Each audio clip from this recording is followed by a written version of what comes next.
Hey there, Internet. My name is Jack Packard, and whatever happened to predictability? I'm Darren Mooney, and yes, what Jack said. I'm KC Wosu, and they're in our heads.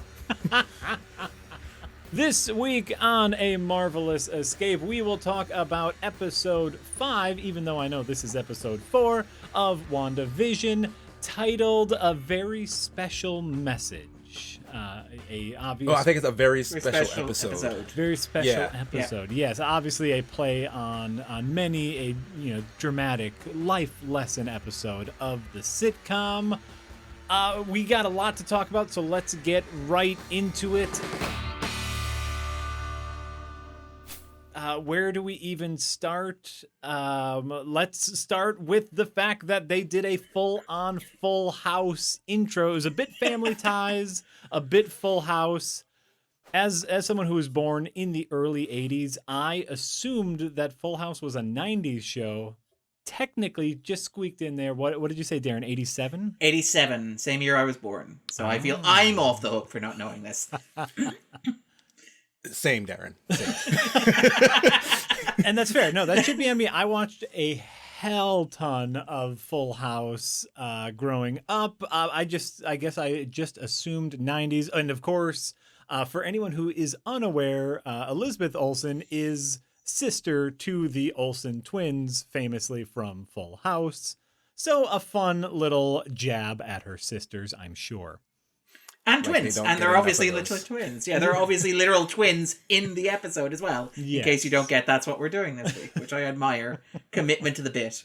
Commitment to the bit. Absolutely. No, but fun, very 80s sitcom. Again, they are killing it with things like the wardrobing, the way they shoot all the episodes. Super duper fun. But let's get into the meat, because here's a fun twist. The show finally gets into the meat. It only took 5 episodes. I really enjoyed this version of WandaVision. Like, first off, I know how we were all, kind of in love with their dedication to the old style sitcom. Mm-hmm. I found myself not super entertained by those style of jokes. I was more so entertained that they were trying to do those style of jokes than the jokes themselves. Mm-hmm. I found like the sitcom part of this, even though it was less than half the episode this time, to actually be funny. Like the cutaways from Agnes and jazzercising with the babies, and like the stuff with Wanda and Vision and like the kid. Like, first of all, those very young kids were terrible actors, but that's fine because they're kids. But that's they're the point. Kids. But also, they're sitcom actors. Yeah, it was because it was very much like Full House. Like when Michelle, she was on Full House, Mary Kate and Ashley were that age. They were awful actors. Like, they really just got by being very cute, and that's clearly what they were trying to go for here. So I actually thought that was very much entertaining, unlike the previous episodes where they were doing that kind of a trope. But now we got the other half of the show where they're, progressing story, talking about things that are happening, trying to explain, the phenomenon and characters, kind of just moving things forward. So I was actually very pleased. Mm-hmm. I feel really bad because I'm almost the exact opposite of that. It's like I was quite enjoying the bread of this sandwich, and now we're getting to the meat, and I'm like, I'm not really sure the meat is what I want. I will say I adored all the stuff that Casey mentioned there, which is that it is very much, it's an 80s sitcom, and as somebody who came of age with 80s sitcoms, it's like, I now appreciate this on more than just an academic level. I now appreciate this as like actual nostalgia for things I've watched. And again, the fact that Jack mentioned the very special episode aspect of it, which I really, really loved as well. But the fact in which, like, even from the outset, you have like the sequence where Agnes is sitting down drinking whiskey going, kids, you can't control them. And like the little piano music plays. And not only obviously is that a gigantic hint of where the story's going, one suspects, given Wanda literally cannot control her kids, and neither can Agnes, in case that happens to be relevant later, we don't know. But it's also the kind of like chintzy life lesson that the episode would try to instill. And you have this happening throughout, like with the little puppy, where they adopt a puppy and it dies, and they have to learn that death is a part of life. And again, tied nicely thematically through to what Wanda is doing in general, and very specifically with what Wanda does at the end of the episode. And I liked all of that aspect of it. But it was more the kind of the weird MCU brand synergy stuff that I found myself getting a little bit tetchy on. Where it's like, where you have the references to, oh, I know an aerospace engineer who can probably help us out with that. And you're like, which cameo is this going to be? And we'll talk about that later, because I think we all have theories about who that's going to be. Or kind of like, where it's like the Evan Peters thing. And I'm like, this is very cute and this is very clever, but it's also like Disney just shoehorning in all of the property they just bought from the Fox fire sale. Well, and like that bit, I'm like, okay, we're gonna dig into Evan Peters a little bit later, because I want a whole thing on that. Yeah, but, of course. But I hear what you're saying, but I respect their bluntness. If I'm going to when I play a video game and I have to choose like what kind of class I want to be, I will always default to the big dumb strong guy with the big dumb hammer, because it's sloppy but efficient. And I felt like the last episode when they were just like powering through all the sword stuff. Monica Rambeau, hey, you're my boss. Hey, this is sword. This is what we do. Done, done, done. Everyone's on the same page. Like they did the same with this episode, which again, sloppy, but respected, where they were just like, we've never seen her use these powers before. These are her powers. She can manipulate reality. Is everyone on the same? It's like they looked to the camera, just go, everyone, you got it? You got it? Go, go, go. Well, I mean, also, she's never done anything like this before. Hint, hint. It might not be all her, if you catch our drift. I'm still not there with you. I'll tell you. Well, we'll come back on that anyway. Sure. But yeah, I mean, like that's the kind of tension for me, where it does feel like a lot of it feels like the stuff that people on the internet were complaining wasn't in the first 3 episodes, and I was kind of glad wasn't in the first 3 episodes. And it feels like no. Now Darren has to eat like whatever that stuff is that they've just put on my plate, and everybody else is loving it, and I'm just like I like what you were serving in the entree. But yeah, but I mean, like, I say that I'm really enjoying it. I thought it was very fun. It's very well produced. The production design, the set design, the music cues, the acting, the performances, the genre stuff that it did that I mentioned. Like I'm not at all like I haven't turned against the show, and holding myself to the standard I set myself last week. Yes. WandaVision is getting an extra star for Weekend at Burnsying Vision.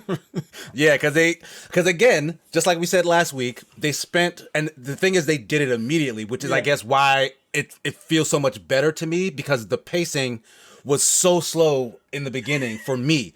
So they're literally giving you the sitcom stuff, poking fun at, this thing, that thing, and then immediately explaining what's happening right after. And like, I get how maybe to people who are like power watchers like us, it's like, well, I didn't need that explanation. I already got it. Just tell me more. I feel like the general public will really appreciate that because there's a lot of heady stuff going on. Yeah. It's linked to all these other properties. They do kind of have to slow down and explain it. Otherwise, it will go over the vast majority of people's heads, I feel like. Yeah. But one thing that's completely unrelated to anything else, I just want to point out, they kept mispronouncing the city of Lagos as Lagos. Yeah. Like, I'm actually Nigerian. Like, I've been to that city.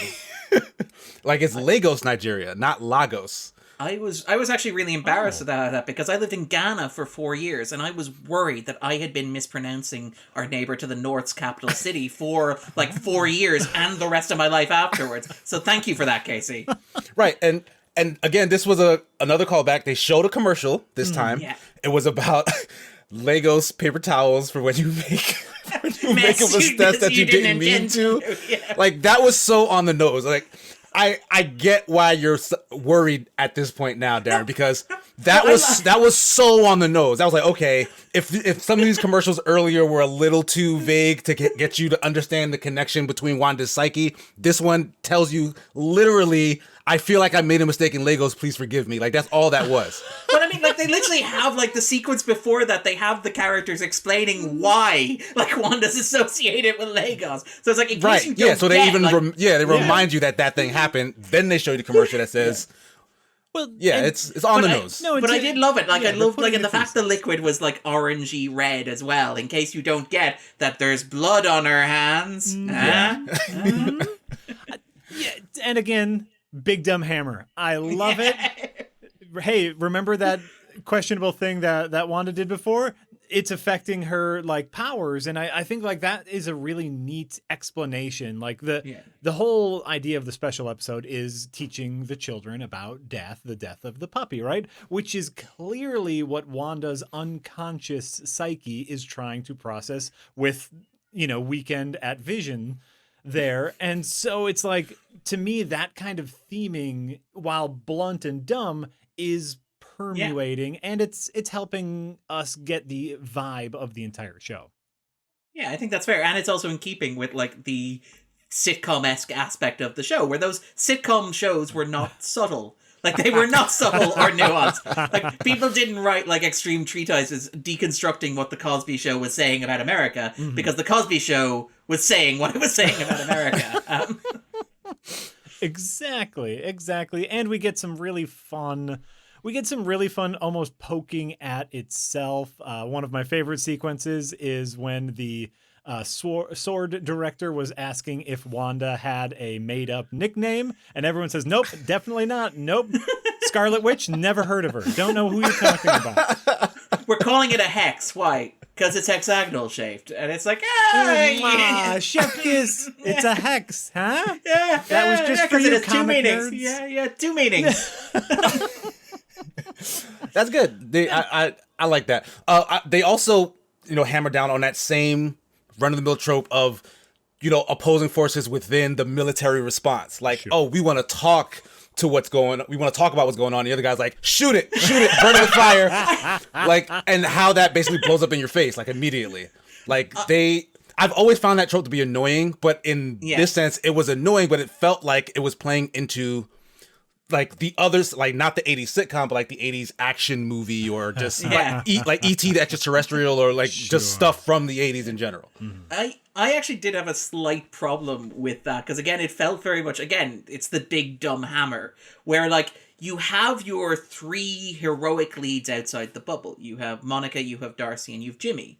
And those are three characters who theoretically should have three different viewpoints about what's happening in the bubble in order to generate like drama and tension, in order to make the show interesting. Yeah. But instead, what the show does is it gives you Monica, who's like been brainwashed and like subjected to everything going on inside the bubble, Jimmy, who's lost his point of contact, and Darcy, who's just an outside observer, all agreeing, look, let's not rush to conclusions here about what Wanda's doing here. Look, she was a terrorist, but she's an Avenger, and it's all cool now. And like, you have Tyler Harwick, Tyler, whatever his name is, the director of S.W.O.R.D. He looks like a Tyler, let's be honest. But he comes in, and like, the thing about Tyler is, like, while what he does is, as kind of KC pointed out, 80s action movie stupid, which is like, do you really think 80s combat drone is going to be able to kill woman who can bend reality? You idiot. But like, the point is, though, the stuff that he's saying is not, like, separated from the fact that he's, as Darcy says, a dick, literally telling the audience what to think of Tyler. The fact that he's like, look, she did kill a bunch of people several times over the course of her history, and has changed sides several times, and has never really faced any consequences for all the stuff that she's done and all the people she's killed. And it feels a little bit like the show is being a little too heavy-handed when it's like, yeah, but the only person who says that is the dick, right? Like, that Monica's not like, no, I feel violated by what happened. I feel it's horribly inappropriate and gross what she's doing. Or Jimmy's not like, no, this is wrong. This is why, like, my desk is full of crap dealing with Ant-Man stuff. Like, this is why my life is in the way that it is.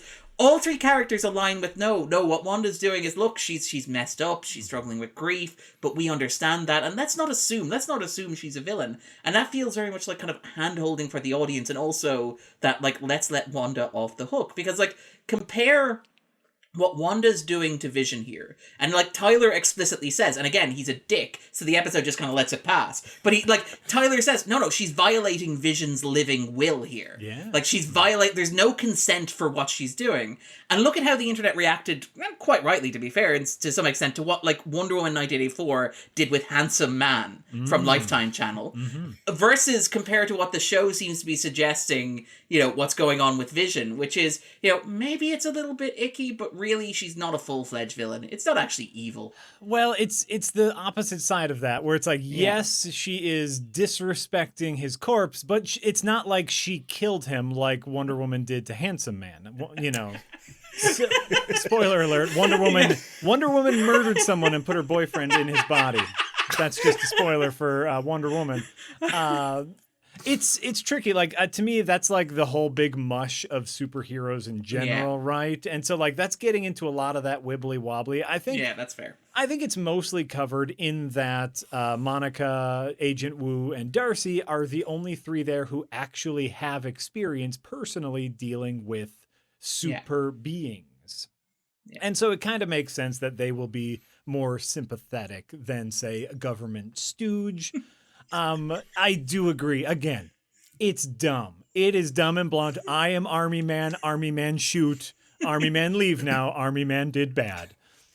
Audience surrogates tell audience how to feel about complex moral situation. Well, yes. I'm still of the mindset, like, and I could be way off here, but I feel like it is so blunt. It's so on the nose that they intend to do, like, because they flipped it with the TV stuff, didn't they?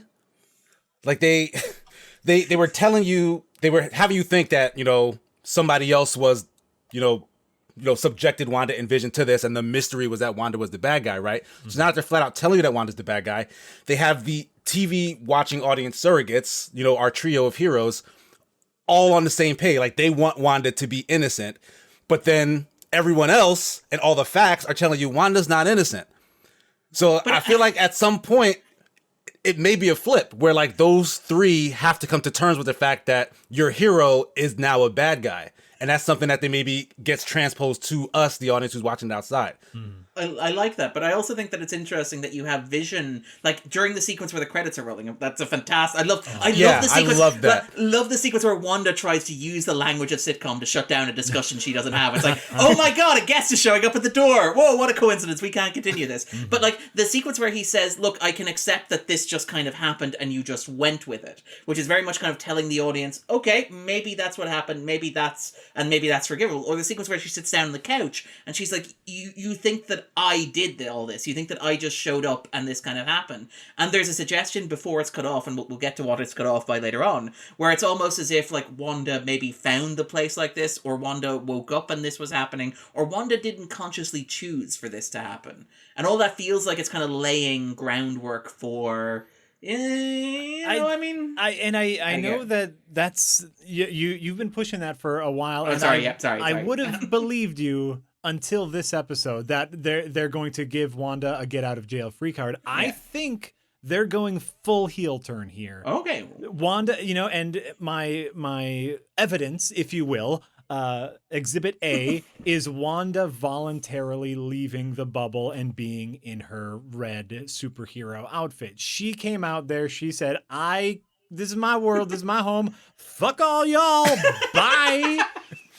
Nice Magneto homage, by the way. I love the Magneto homage there, where she just points all the guns at the guy. And I mean, yeah, he's a dick, so we don't mind it too bad. Well, yeah, like, it was a bit that was her dick waving moment, and that was, to me, very telling of where she is at. This is mine now. You go away. That is all heel turn. The bubble even turns red. Come on. The bubble was always red.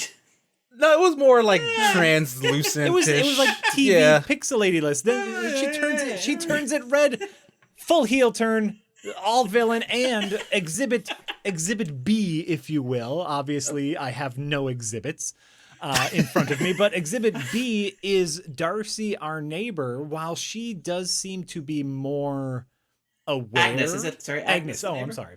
Yes, Darcy is the. Darcy is our neighbor. She's one broke girl.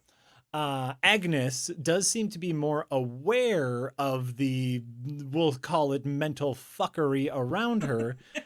She also seems to be imprisoned and, you know, like, just more accepting of her role as being imprisoned. I know she's kind of like set up to be like, ooh, maybe she knows more than she's not, but I think she's a red herring. I think our real villain is. You think she's a scarlet herring? No, I think that's a good point, because, like, very early on they have her literally break character and act as if they're on a show. Yes. And I really like that because it started to put in perspective like how much of this Vision is aware of, and they flat out tell you near the end of the episode. But essentially, Vision woke up here and just thought this was life, you know, and he knew like Wanda had some kind of control over it, but he thought it was fine, and is now learning that there are stakes, that there are people, innocent people involved and whatnot, right? Mm-hmm. Agnes, for whatever reason, doesn't seem to be like one of these people. She knows everything is fake, but she's playing along, and it honestly seems like it's out of fear of Wanda. Like, she has some kind of powers or abilities herself where she's not directly manipulated, but she's still not strong enough to take on Wanda, so she's kind of just hanging out and like making do, it seems like. Like when she found the dead dog, there was real fear in Agnes's eye, or, you know, acting real fear. She seemed to be playing it as if she was genuinely afraid of what Wanda's reaction would be when she found the dead dog, almost as if she is afraid of Wanda. Right, like you see how she questioned, like, you want me to touch your babies? Take it from the top. I'll do whatever you want. Just tell me what you want to do.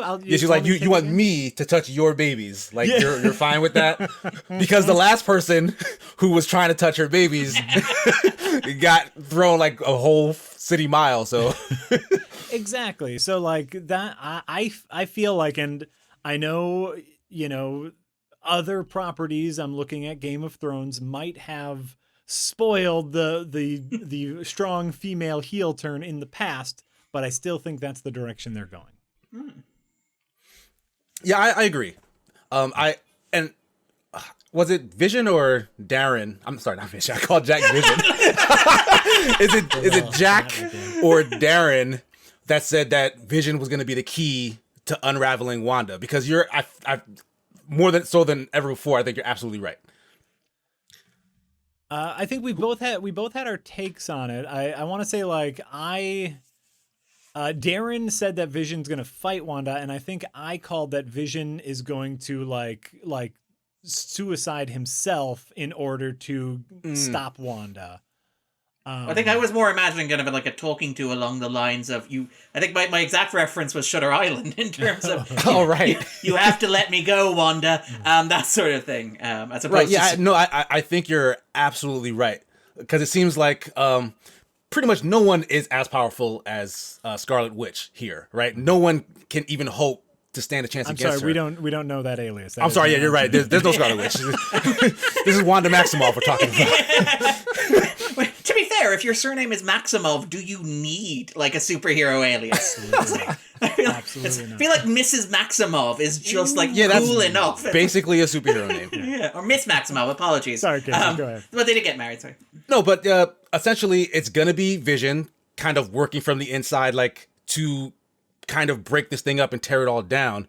And like, I think that's a compelling story in and of itself. I don't know what the rest of the characters will be doing, though, if that's kind of the core of what stops this, because like all of them on the outside, they're kind of just, you know, what's the word? Passersby, standbyers. What is it? Yeah, they're a little bystanders. Bit, Sorry, that's the word I was looking for. They're just bystanders. A little bit passive, only just because they're incredibly outgunned. They're still active as far as like from their perspective, you know, and mostly they're active in letting us know what's really happening. But yes, I guess like we all agree that it's eventually going to come down to Vision having to do something to break to get the town free. It'll just be interesting to see what he does.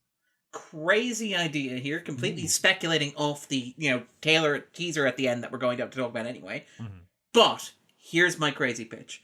Wanda has to confront the reality that Vision in this reality is dead, that he is just an inanimate body that she is puppeting. We know that she's going to show up in Multiverse of Madness, which implies that she is traveling through the multiverse for some reason. We also know now that there's a way of bridging multiverses, apparently, possibly, we don't know for sure, but that's to be interpreted from the appearance at the end of the episode, which the audio description describes as Peter Petro from the X-Men films, just in case you don't get what's going on here. So here is my crazy theory about what happens at the end of this. Wanda lets Vision go, Vision dies, but having determined that Petro exists somewhere else in the multiverse, Therefore, Vision must also possibly exist somewhere else in the multiverse. So does she try and travel the multiverse in order to find him, perhaps? Now, again, this is just Darren pulling things out of thin air. I've got no basis or no actual support. No, for and idea. this will work. This will work within my heel turn because part of the reason why Vision was created is because of all the devastation. So she needs to go to alternate Earths, be just the keep bad causing guy. Age of Ultron. I love.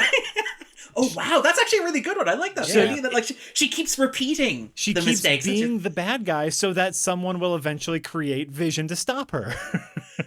I mean, the episode does make the point that they are tied together through the Mind Stone, aren't they? Exactly. Like they are tied together through the stones. Like that's where their powers are derived from stones. That's right. And because of that, I think they did make a good point of bringing back up the Mind Stone. That might actually explain why, yes, Vision did die, but because of Wanda's powers, which are powered by the Mind Stone, she did bring him back from the dead. Like, it's his body, but it's Vision, because she basically is just powering what was in there with her Mind Stone powers, which is why he has a level of sentience and can rebel. But she is affecting him in some way, being as how he can't remember anything outside of that time there. So, Right. do we want to go into like that final scene now? Let's. There's one more thing I want to touch on, which is something that they've been dancing around here or there, and yet we get another poke at Monica Rambeau having some sort of super ability. There was, and actually I don't know her character from the comics at all, and so I don't know if Monica Rambeau has superpowers in the comics. Do you want me to tell you? I don't care, but Okay, cool. so if you would like to tell me.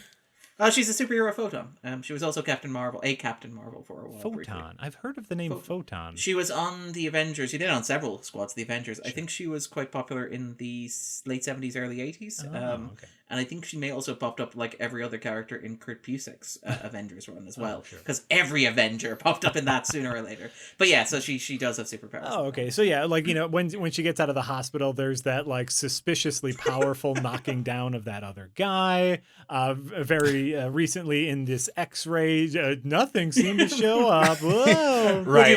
Would you mind taking another test now that you're conscious? No. Get out of here. She was, of course, knocked through walls and fences and everything. Came out fine. So it's like, yes. I do love that the implication there that it's like when they're like, oh, no. She kicked you out. It's like, yeah, but if she wanted to kill me, she totally would have because I'm a normal person. Yeah, like she makes an excuse, say like, oh, she protected me on way. Exactly. Which again, that's Exhibit C to heel turn because Monica is still convinced that no, there's some good in her. There's some good in her. Oh, wait, I'm a superhero. Wait, you tried to kill me? I just want the moment where they pause at the climax, where they pause the climax, just replay the events and just kind of have the sit down conversation. And Spencer's like, I don't remember slowing you down. I thought I splatted you against a wall. It's like... Yeah. Oh yeah, no, that there's going to be a supercut of her remembering all of the weird superhero-like stuff she did when she turns into Captain Photon or whatever. Okay, so yes, now we will move on to the kind of. Oh, go ahead. So I was going to say as well the Captain Marvel reference as well, where it's like we're not going to be talking to Captain Marvel, and it's like okay, I see what we are seeding Captain Marvel 2 stories here as well, and it's like one suspects that is probably related to the strange superpowers that she has as well, because when she came back, when she was de-snapped, de-blipped, whatever the term is for that, there was also the audio clip of Carol Danvers calling her whatever the nickname was that she had in Captain Marvel as well. Oh yeah, Lieutenant Trouble or something. Lieutenant Trouble or Captain Trouble or something like that.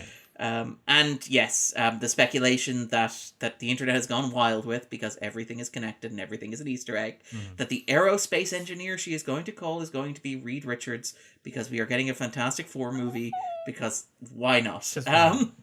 Well, and to me, like this last part of the episode here, the reveal that her brother Pietro, not played by the actor from Age of Ultron, but played by the actor from the newer X-Men movies, has come to visit, is something I legitimately did not see coming, and I was really excited about. Yeah, I thought that was really freaking cool. Like my brain didn't recognize it at first. I'm like, oh, she brought him back because my brain knows him as Quicksilver, and then I started focusing on his face and went like, that's the other Quicksilver. Quicksilver. Which means that they're merging the universes right now. Like, it's happening right now. It's our first official X-Man in the X-Men movies. Yes. Like, he is 100% an X-Man. Like, I need to hear him talk about where he's from. Because if he says X-Men, then that means it's over, right? Like, like they can stop dancing around the stupid, like, they can just say it. Like, let him say it. Just let him say it. I will say, the again, this is one of the things where Marvel's managing of the kind of meta text here is outstanding and phenomenal. Because obviously, like, you had during the week, you had and again, maybe she wasn't referring to this, but you had Elizabeth Olsen talking about how there was going to be a cameo in WandaVision that was going to be as important as Luke Skywalker. Ooh. And you had the rumors kind of circulating, I think we covered them on the podcast, about that Chris Evans might be coming back to the MCU, and it's like, and then you get the shot, and it's the back of his head, and it's gray hair, and it's gonna be old man Captain America. Yeah, and instead of Chris Evans, it's Evan Peters, which I kind of love. That's kind of brilliant. That's really brilliant. And I will say, actually, what I did really like about it is the fact that, I had the same reaction KC did, where I was like, wait, he is Quicksilver, and it's like, and then Darcy says they recast him, and I'm like, oh, wait, yes. I forgot that other guy was also Aaron Taylor Johnson. And one of the things I noticed rewatching the episode is that when they do the brief history of Wanda section at the start, where they run through her entire history, well, they take care to mention Pietro, and they mentioned that her and her brother, and they mentioned that they were radicalized, and they were both given superpowers. All of the footage and clips that they show do not include Aaron Taylor Johnson, which I found interesting on rewatch. They're all just her by herself, even the kind of like history stuff about Age of Ultron. So I kind of find it fascinating. I do wonder if there may be rights issues around the actor or likeness issues around the actor, because I think it would have been even funner to have like Aaron Taylor Johnson in those flashbacks and then have Evan Peters show up. Did he have I wonder if he had some sort of unpleasantness with Marvel, because like seemingly everyone loves Marvel and is like, oh yeah, you want to use my picture, give me a little bit of money, great. Everyone just has a great time with Marvel because they keep getting money. And so I do wonder if him on Aaron the set Taylor of Johnson, Age of Ultron ended poorly. Well, I mean, the Age of Ultron set was notoriously troubled, to be fair, given the stuff that was going on between Whedon and Marvel at the time. It would not surprise me at all. And like, Taylor Johnson is an actor that I have mixed feelings about, in that I generally don't think that I remember him from stuff. Sure. But I do get the impression from watching interviews with him that he's in the I want to be taken seriously stage of his career as well. Gotcha. So then, he just didn't release his likeness to be used in other non-Age of Ultron properties. Like Natalie Portman in, say, Thor 3, where she just didn't show up. And then, as you pointed out, Marvel said, but yes, what if we fulfill your contract by getting you to record a single line of ADR over deleted scenes from the Dark World? Would that satisfy you if we paid you money for that? She's like, yeah, I'll come and be Thor. That's all I needed. That's all I needed. Was it what was his face? Hugo Weaving talking about like how playing the Red Skull was like the most unpleasant experience of his life, and they're like, aren't you contracted for 2 more of these? He's like, yes, but Marvel would never make me do it. That's fair. They just found an impersonator. Yep, he'll do it. He'll be fine. That's true. So like, to me, this is the reveal of other universe Quicksilver. That's the big one. That's the finally Marvel like stuck the knife in and said, this is for real now. We're getting multiverse with it. Sorry, movies and continuity people. Nothing matters anymore, which is great. Like, we can start merging stuff. I did not the aerospace engineer being Reed Richards. Would they take something as important as the first family of comics and do their introduction here? If the whole point of this is to bring the X-Men onto the bracket and the Fox property onto the bracket, that makes a great deal of sense. I would argue that you're not going to see him being stretchy. I imagine you're going to see him just being an aerospace engineer. Right. And it's going to be like, what the hell is John Hamm doing in WandaVision for 2 minutes? And then it's like, oh, by the way, you can catch this movie that will be coming out in 3 years starring John Hamm as that makes sense. I can see that. I guess that well, and I suppose like looking at their past, they had a ton of success with introducing Spider-Man in a non-Spider-Man movie. But he was already Spider-Man, I will say. I don't think, have they ever done like a background character who becomes a superhero, gets his own movie? I mean, Black Widow kind of probably counts, even though her movie hasn't been released yet. You could argue that's the central philosophy that they're following with these shows. So it's obviously like Falcon and the Winter Soldier, Loki as well. But I don't think, has there been a major character? What I meant was that like Spider-Man is a big property, and Spider-Man didn't get his movie first and then cameoed. He cameoed first and then got his movie. As Spider-Man, you were saying. As Spider-man, though, is the thing. Yeah, as Spider-Man is the thing. Spider-Man, right. As opposed to just Peter Parker. So maybe. I mean, as prolific as the Fantastic the Fantastic Four are, as in this comic reading community, I honestly don't think they're that popular in the cinema and TV community. Like I mentioned, like in the first episode, like my connection to all the Marvel stuff is from like TV, cartoons, video games, stuff like that. And I've always found the Fantastic Four to be super boring. Like I don't like that superhero team. Like I think they're really corny. I read the comics. I also don't like the Fantastic Four. I think they're super boring.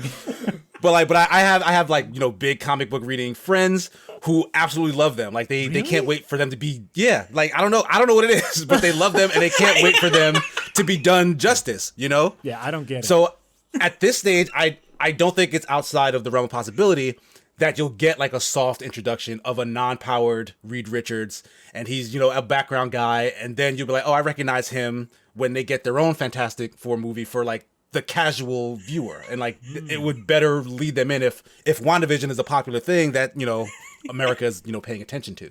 Yeah, I suppose like they failed so many times already. Like I love the idea that like Casey's argument is that like it's not that WandaVision gets Reed Richards, it's that the Fantastic Four movie gets background extra number 3 from WandaVision. I don't think he's wrong. I think that's a very valid point, but I love that argument. I get like, to me, like I'm not a fan of Fantastic Four in general, but they are important to the nerds, if you will, to the viewers, most of the viewers of the show. And so it's like we're already dipping into the X-Men, which is its own huge clusterfuck of characters. Guess what? They're in now. Are they also going to dip into their Universal properties and be like, we get these guys too? Everybody come in for the show. I feel like that might be stretching a bit too thin. I think you might be reading a bit too much into it there, huh? Oh, that's rich. But at least Sue can't. Yeah, at least they can't be sued for it. Damn it! Fuck, messed up. Ah! Don't sue me. This is just my thing. I don't know. I think it's a hot take, a flaming hot take. Will this ever end? I think it's a pun storm. We have a pun storm right here. I was gonna make the same one. A storm of puns. What I will say, actually, to bring it back to Evans Peters thing, 2 questions actually to throw out to the group. First one is, do we think that appearance of Evan Peters was what Elizabeth Olsen was referring to in her interview, where she said something as big as Luke Skywalker, or do we think that there's a bigger guest star coming? And if we do, who could that be? And the second question is, don't we all just love that Evan Peters shows up and does this weird 80s New York accent out of nowhere? And it's like he immediately shows up and it's like, yeah, he's committing to the sitcom bit, which I kind of love. But yeah, so do we think that Evan Peters as Quicksilver, admitting that he has all this kind of baggage of, well, now all the X-Men are in play, is he a big enough, like even just for casual audiences, to be comparable to Luke Skywalker? Or do we think that she's referring to a bigger reveal down the line? Now keep in mind, we know Marvel managed this stuff very carefully. It's entirely possible that she timed that planting of that nugget in that interview to pay off here. But do we think that maybe there's a bigger one coming down the line? So Jack or KC? My gut tells me that this is what she must have been referring to, because like I know Evan Peters and Quicksilver in the grand scheme of things isn't, a super monumental character in and of itself, but what he represents kind of is. Like, it's legitimately brain-breaking, the way they slipped it in there. Like, we all knew this was coming. We figured it would be in, like, some kind of major movie. Like, we thought it would come in a Doctor Strange movie. People thought it would come in the Spider-Man movie, Far From Home, when Mysterio showed up and they started teasing, you mean there's a multiverse stuff. Yeah, exactly. Like, that line was literally in that movie. So people have been expecting it for that long. no one expected it here, or maybe they did, but not like here, like at the very end of the it was a complete and utter surprise. So like I do think the way they did it and what it represents is monumental. Like even if freaking Tony Stark shows up in the next episode, like I don't think it's a bigger deal than them saying we're merging these universes together.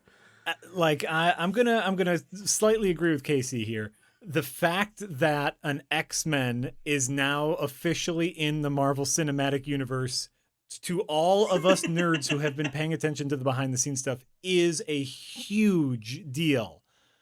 That doesn't necessarily mean that was the Luke Skywalker moment, because of course Luke Skywalker is a character that already existed within the Star Wars universe that then, came back. And was arguably more iconic to the general public as well, I'd say. Right. So it's very possible she just said that because she knew that was the poking talking point to get everybody to quote her, and she was referring to him. Even yes, if old man Captain America shows up for like a little talk to Wanda, not as big a deal as the X-Men are here. For me, that's a for me thing. Yeah, I agree with that. I'm now waiting for Hugh Jackman to show up. That's the Luke Skywalker cameo. Or even like... That'd be an even bigger deal, because he said he's done. Yeah. they just drove a dump truck full of money up to my house. Ian McKellen reprising his role as Magneto and being like, Daddy's home. Because I want that more than Hugh Jackman. I want Daddy Magneto to come home. Because you have, like, obviously you have the reference with the guns, because that's a flat out reference to like what Fassbender and what McKellen did. So yes. I wonder if you were like, whatever about like, she recast Petro and Petro is her brother.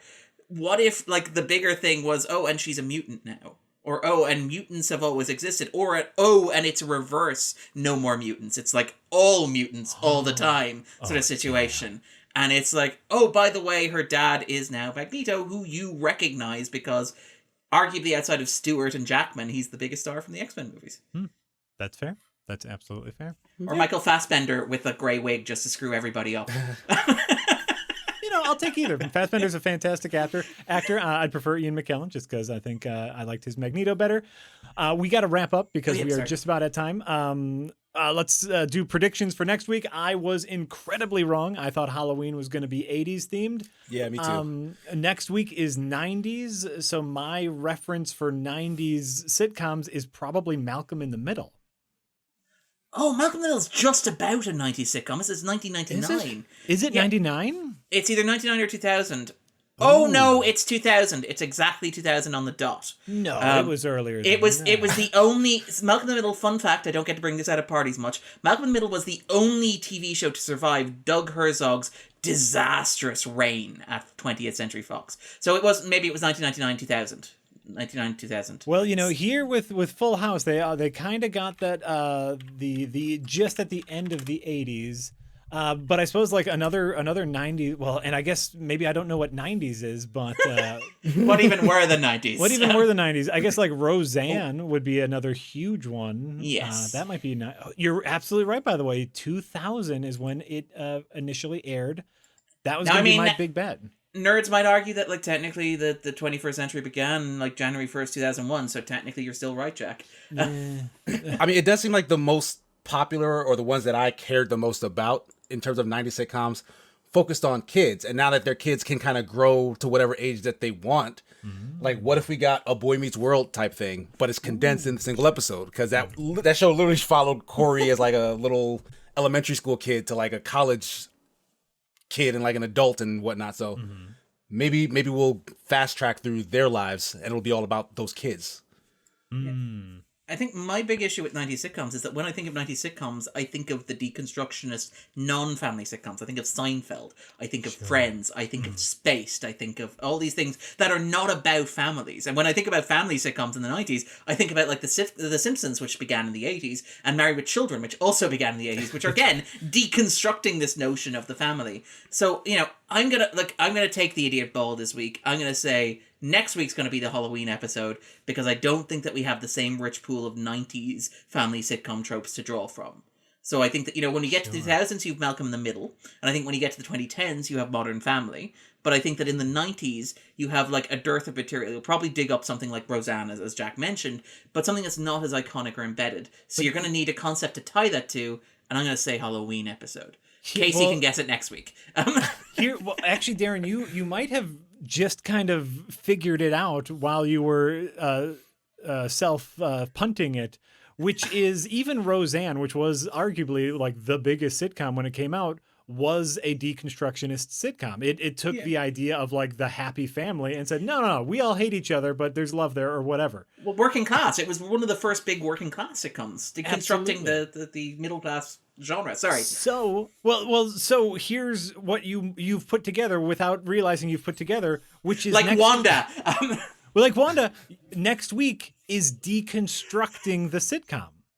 Like, Wanda has built herself the ideal sitcom life. It's starting to fall apart already. In the 90s, there was a huge dearth of deconstructionist. So, like, was that the plan all along? Was some sitcom nerd, like, parsing this out into decades? So, once we hit the 90s, the meta-narrative of the sitcom will break down just like it did in the 90s? That makes perfect sense, actually.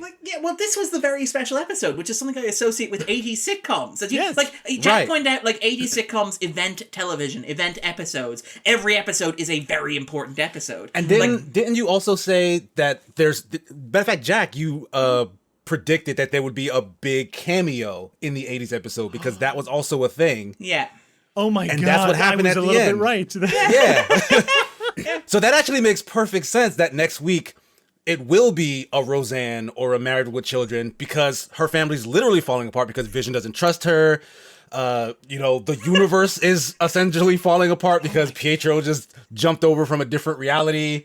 And also the people outside are getting antsy because she basically turned guns on everybody. So just to be clear, if this turns out to be the case, I guess everything. If it isn't the case, Casey and Jack just ran with it. Does that mean that this show is incredibly brilliant? That's what I keep thinking. Because like there's so much stuff that's like it's playing right into what we think it will play into, and then there are like just glimpses of They actually know exactly what they're doing. Like, because like the episode where they're telling everybody everything that we were already thinking, they're like, we know what you guys are doing. Like, they know. So I'm of the mindset that the show is actually brilliant. And the further it goes along, the more we're going to see how brilliant it is. Like, we think we're smarter than this show. I don't think we are. That's the perfect button to end the... We are absolutely not smarter than these professional writers. But that was great. That was great. Sorry, Matt, that we went this long. There's a lot to talk about every week. This is just how it's going to go. Once again, thank you all for watching A Marvelous Escape. I've been Jack Packard. I've been Darren Mooney. And I've been Casey Wosu. And see you next time, true believers.